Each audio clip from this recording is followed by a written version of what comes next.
My YouTube channel chemistry by Kumar Sushil Jahangir.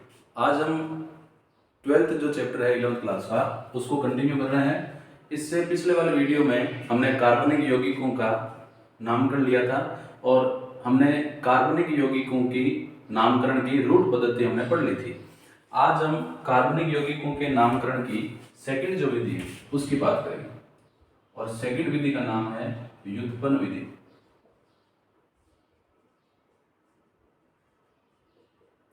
इस विधि में एक सजातीय श्रेणी के प्रथम सदस्य को जनक मानते हुए अन्य सदस्यों के नाम उसके व्युत्पन्न के रूप में लिखे जाते हैं। तो मैं यहाँ लिख देता हूँ, फिर हम यहाँ एग्जाम्पल कंसिडर करेंगे। मान लो यहाँ हम नाम लिख रहे हैं श्रेणी, सजातीय श्रेणी, और फिर बात कर रहे हैं उसका जनक कौन है और उस जनक का नाम। जैसे श्रेणी है एल्केन की, एल्केन श्रेणी का जो जनक होता है CH4। ऐसी श्रेणी है एल्कीन की, इसका जनक है CH2 डबल बॉन्ड CH2। ऐसी एल्काइन, इसका है CH ट्रिपल बॉन्ड CH। ऐसे कार्बोक्सिलिक एसिड, इसका है CH3COOH। ऐसे ही एनहाइड्राइड, इसका है CH3COOCOCH3। ऐसे ही एल्डिहाइड, इसका है CH3CHO। ऐसे ही कीटोन, इसका पहला सदस्य है CH3COCH3। ऐसे ही एमाइड, इसका पहला सदस्य है CH3CONH2। ऐसे ही अल्कोहल, इसका सदस्य है CH3OH। तो ये सजातीय श्रेणी को मैंने जनक का नाम लिखा है। इसका नाम लिखेंगे मेथेन के रूप में। इसका हो जाएगा ethylene, CH triple bond CH acetylene. ये हो जाएगा एसिटिक एसिड, एसिटिक अम्ल। ये हो जाएगा एसिटिक एनहाइड्राइड।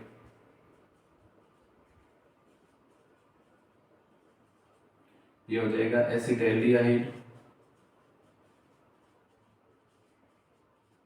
ये है एसीटोन। ये हो जाएगा एसिटेमाइड और ये हो जाएगा कार्बिनोल। ये हमने कुछ सजातीय श्रेणियां ली हैं और उनके जनक का नाम लिखा। व्युत्पन्न विधि में हम इन सजातीय श्रेणियों के पहले से जो सदस्य है उसको जनक मानेंगे और अन्य जो सदस्य है उनका नाम व्युत्पन्न के रूप में लिखा जाएगा, लेकिन जनक के व्युत्पन्न के रूप में उनका नाम लिखा जाएगा। जैसे मान लो एल्केन की बात कर रहे हैं तो ये हो गया जैसे CH3CH3। तो ये देखो, इसको हमने जनक मान लिया। कंफ्यूजन से बचने के लिए जो जनक है उसको हम ब्रैकेट में बंद कर लेते हैं। तो मेथेन था, मेथेन से एक हाइड्रोजन हटा के क्या लगा दिया CH3। तो CH3 को क्या बोलते हैं मैथिल, और पीछे क्या लग जाएगा मेथेन। अब एल्केन की श्रेणी में जब जनक का चयन करते हैं तो उसका क्रम यूं है, 4 डिग्री कार्बन को जनक मानेंगे, उससे फिर 3 डिग्री को मानेंगे, फिर 2 डिग्री को, फिर 1 डिग्री को। कहने का मतलब है कि अगर ये चारों प्रकार के कार्बन उपस्थित हैं तब हम जनक 4 डिग्री को मानेंगे। अगर 3 डिग्री, 2 डिग्री, 1 डिग्री है तो हम 3 डिग्री को मानेंगे, और 2 डिग्री 1 डिग्री तो हम किसको मानेंगे 2 डिग्री। अब जैसे मान लो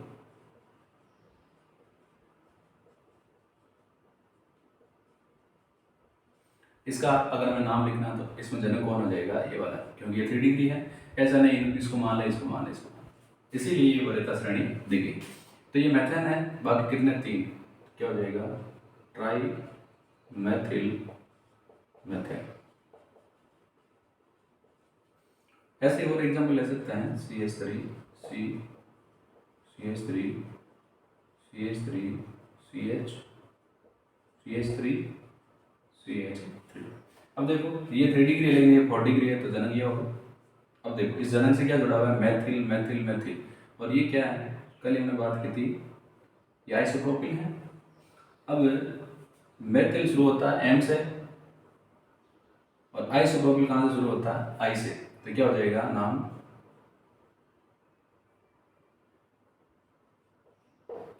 आइसोप्रोपिल ट्राइमेथिल और फिर जनक कौन है? मेथिल। ये थोड़ा इनका ध्यान रखें। तो ये नामकरण हमने कर लिया है व्युत्पन्न एल्केन का। अब हम बात करें एल्कीन का। तो एल्कीन में जैसे मान लो कुछ ऐसा है, मैं एक दो एग्जाम्पल साथ में लिख देता हूँ ताकि हम इनको साथ में कंसिडर कर लें।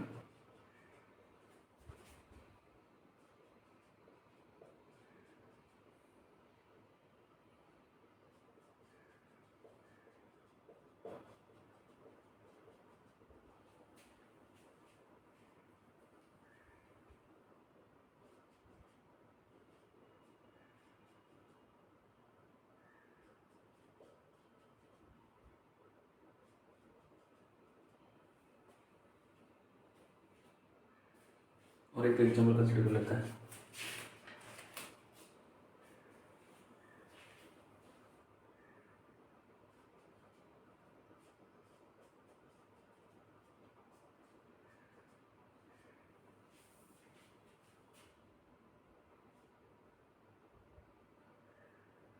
चलो इनके नाम लिखते हैं।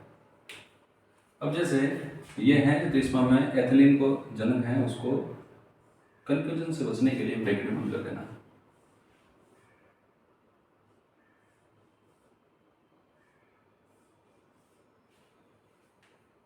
देखो इसका नाम क्या है? ये एथिलीन है, इसी के जुड़ा मेथिल तो हो गया मेथिल एथिलीन। अब इस तरफ भी मेथिल है, इसकी तरफ भी मेथिल है, तो दो मेथिल हो गए तो नाम आ जाएगा डाइमेथिल एथिलीन।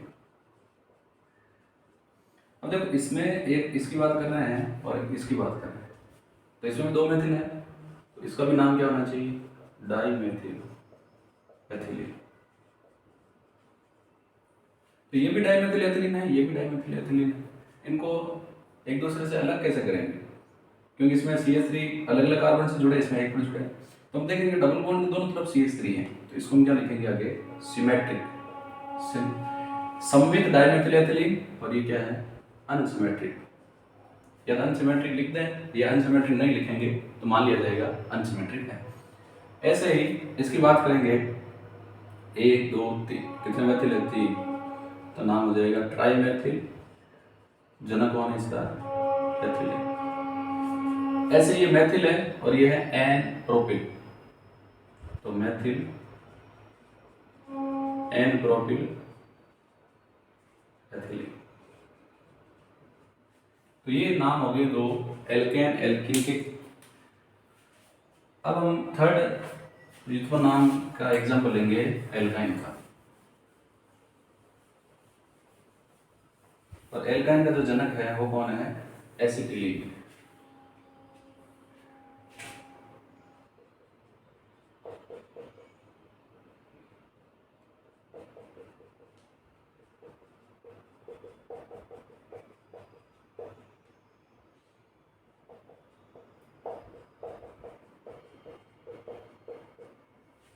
तो इसमें भी हम क्या करेंगे? कंफ्यूजन से बचने के लिए जो जनक है उसको ब्रैकेट बंद कर रहे हैं। अब इसे जुड़ा मेथिल, ये प्रतिस्थापन हो गया मेथिल, और इसकी जो जनक है उसका नाम क्या है? एसिटिलीन। दो हैं डाइमेथिल एसिटिलीन। अब इसमें एक मेथिल एक एथिल है, ई अल्फाबेट में पहले आता है तो एथिल मेथिल एसिटिलीन। तो ये एल्काइन का हो गया। अब हम बात करते हैं कार्बोक्सिलिक एसिड का।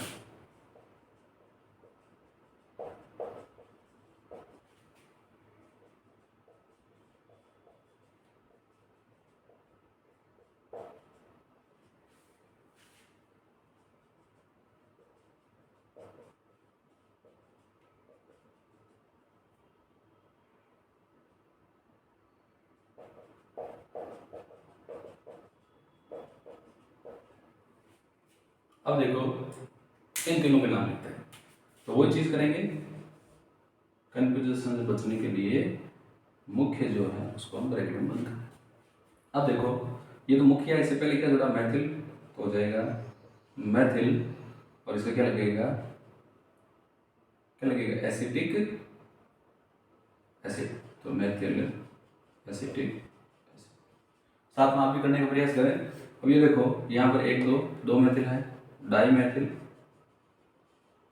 और कार्बोक्सिलिक एसिड का जनक कौन है, एसिटिक एसिड। ऐसे देखो मैथिल मैथिल और ये क्या है, इसको थोड़ा ध्यान से देखेंगे। जिस कार्बन से हाइड्रोजन हटा वो क्या है 2 डिग्री, तो ये सेकेंडरी ब्यूटिल है, तो नाम हो जाएगा सेकेंडरी ब्यूटिल। फिर 2 है डाइमेथिल एसिटिक एसिड, ये हो गया अपने कार्बोक्सिलिक एसिड का। अब हम बात करते हैं एनहाइड्राइड का।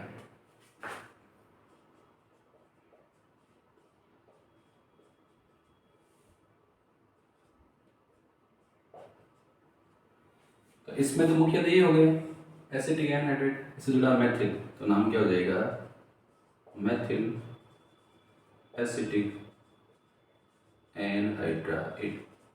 ऐसे ही कई प्रकार के युग्मों के नाम लिख सकते हैं। और एग्जाम्पल की बात करते हैं। बस युग्म पद्धति बहुत इजी है, हमें ये ध्यान होना चाहिए कि जो जनक है उसका नाम क्या है। अगर जनक स्ट्रक्चर उसका नाम पता है, हमें ये टेबल याद होनी चाहिए। इस टेबल को आप अपनी कॉपी में नोट डाउन कर लें, और चाहे तो अभी स्क्रीनशॉट खींच के रख लें, बाद में भी नोट कर सकते हैं। अब जैसे एल्डिहाइड की बात करेंगे, तो इसके मैं जैसे एग्जाम्पल लिख रहा हूँ।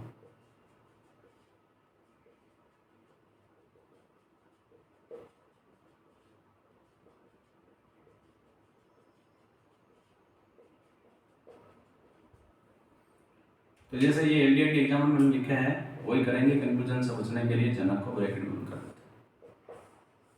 तो ये मैथिल जुड़ा हुआ है, तो मैथिल, और एल्डिहाइड का है एसिड एल्डिहाइड। ये एथिल है, एथिल एसिड एल्डिहाइड। ये एथिल है, ये मैथिल है, तो एथिल मैथिल एसिड एल्डिहाइड।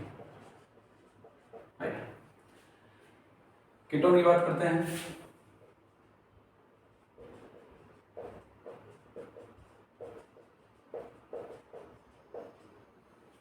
तो इसमें जनक तो यही है, तो इसको बना देते हैं C2H5। तो एक एथिल है एक मैथिल है, तो नाम क्या हो जाएगा एथिल मैथिल, और कीटोन का जनक होता है एसीटोन। अब एल्कोहल कर लेते हैं, मान लो जैसे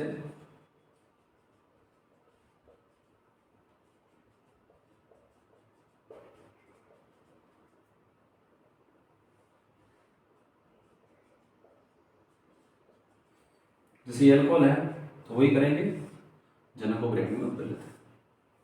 ये हो जाएगा मैथिल, और एल्कोहल का युग्मन पद्धति में जनक होता है कार्बिनोल। ये एथिल है, ये 2 मैथिल है, तो एथिल डाइमेथिल, आगे क्या जाएगा कार्बिनोल। ऐसे ही एक एग्जाम्पल एमाइड कर लेते हैं। ये तो क्या है, ये तो खुद है एसिटामाइड, लेकिन मान लो यहाँ एक हाइड्रोजन हटा के जोड़ दें CH2 CH2 CH3, तो ये क्या है सामान्य प्रोपिल है, नाम हो जाएगा N प्रोपिल एसिटामाइड। तो यहाँ पर जो कार्बनिक यौगिकों की व्युत्पन्न पद्धति है उनका नामकरण यहाँ समाप्त हो जाता है। आपको ओनली ये टेबल याद रखनी है। मैं बार बार टेबल याद रखने के लिए इसलिए बोल रहा हूँ क्योंकि जब तक हमें ये टेबल याद नहीं रहेगी तब तक हमें पता नहीं चलेगा कि सजातीय श्रेणी का प्रथम सदस्य कौन है और उसका नाम क्या है। व्युत्पन्न पद्धति में ध्यान में रखने वाली बात यही है कि जब भी हम किसी यौगिक का व्युत्पन्न नाम लिखें तो उसके जनक, हर एक सजातीय श्रेणी का एक जनक होता है, तो हर एक सजातीय श्रेणी के जनक के व्युत्पन्न के रूप में हमें उसका नाम लिखना है। कन्फ्यूजन से बचने के लिए व्युत्पन्न को हम ब्रैकेट में बंद कर लेंगे ताकि पीछे जो बच जाता है उसका नाम हम आसानी से लिख देते हैं। तो यहाँ पर अपने कार्बनिक यौगिकों की व्युत्पन्न नाम पद्धति समाप्त होती है। अगर मेरे YouTube वीडियोज़ आपको अच्छे लगते हैं तो मेरे चैनल को लाइक, शेयर और सब्सक्राइब जरूर करें। हम फिर मिलेंगे और अगला जो हम वीडियो पढ़ेंगे वो होगा कार्बनिक यौगिकों की IUPAC नाम पद्धति। धन्यवाद।